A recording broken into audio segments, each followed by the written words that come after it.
Early as 1928, the communists declared that the racial differences among our people constituted the weakest and most vulnerable point in our social fabric.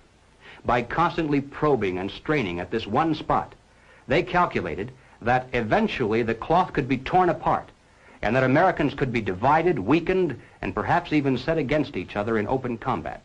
We mustn't kid ourselves into thinking that the communists have placed their agitators only into the black communities. They're working both sides of the street. They want hatred, violence, and bloodshed between the races, and they don't care how they get it or whom they use, even children if necessary. Here is a book that I think ought to be in every home library.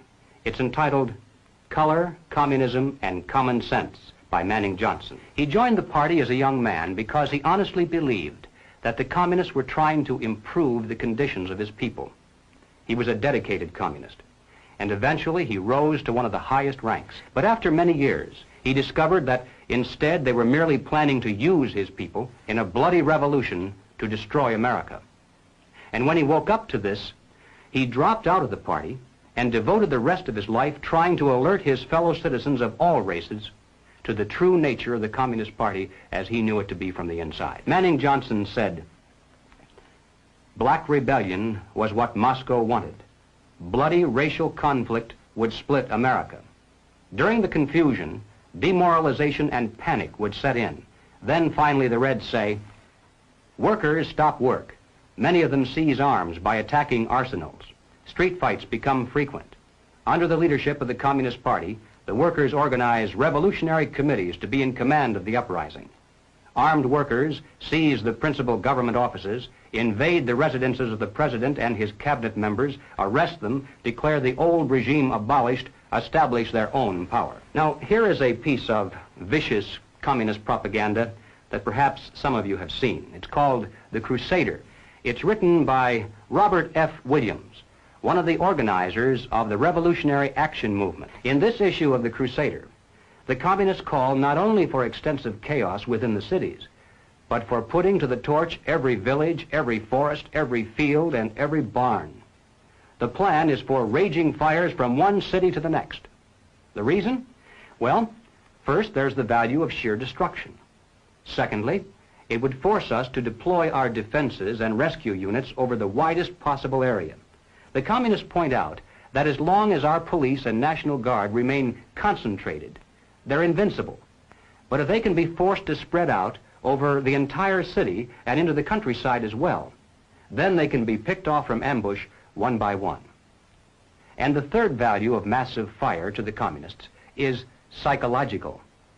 The average American, they say, soft and decadent, when he sees billows of black smoke rising from one horizon to the other, when at night the only light he has to see by is the flickering red from flames leaping into the sky, he'll become paralyzed with fear and panic. He'll run away and hide and do nothing to interfere with the guerrilla bands as they strike at the community's power centers. The Crusader explains how to set up sniper units in crowded metropolitan areas, how to manufacture jumbo Molotov cocktails, the gallon jug size, and how to mix the gasoline with certain ingredients to make it burn like napalm, how to pour gasoline into utility manholes in the streets to set fire to the main telephone cables, how to put sulfur tips from matches into air conditioning units and blow up large buildings, how to ignite gas mains and oil storage tanks. It explains how radio-controlled model airplanes can be used to fly explosive charges over heavily guarded fences into gasoline storage areas or munition stockpiles. It even calls for infiltration into the National Guard units, revolutionaries posing as non-militants for the purpose of getting free military training and for gaining access to critical military supplies and heavy weapons.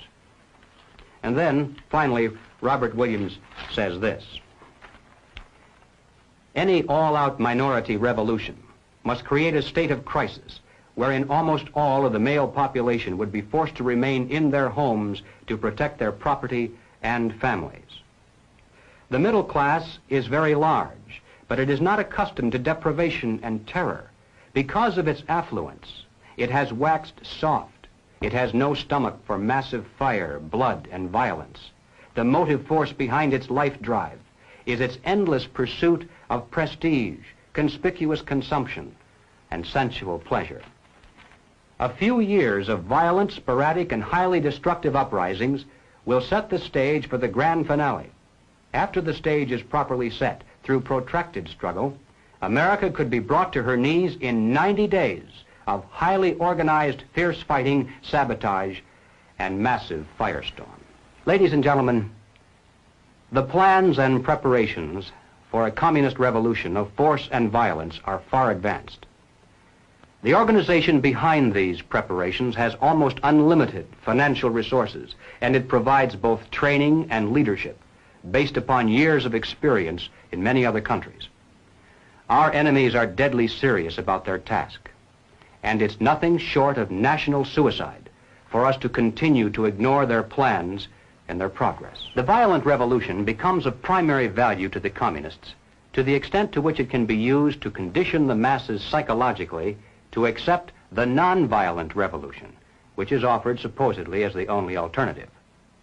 Hoping to avoid further violence and bloodshed, the public is to be pressured into accepting measures that will move the country gradually and legally toward communism, but without calling it that. The strategy of the proletarian revolution calls for the quiet conversion of our government into a communist regime, but under the banner of socialism. Well, what is socialism? All right, let's define it.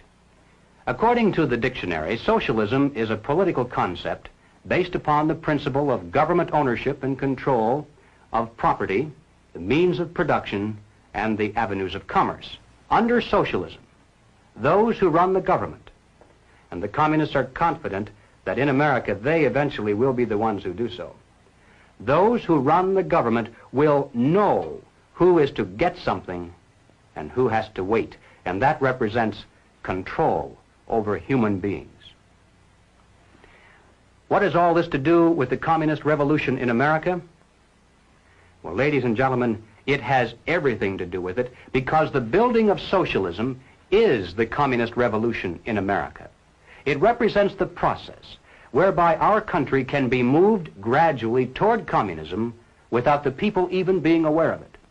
No matter what grievance we may have, real or imagined, no matter what national problems we may face, the communists seize upon these as excuses to build socialism.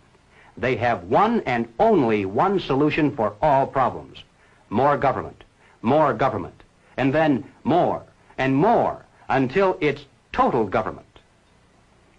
And forgive me for saying it one more time, total government is communism.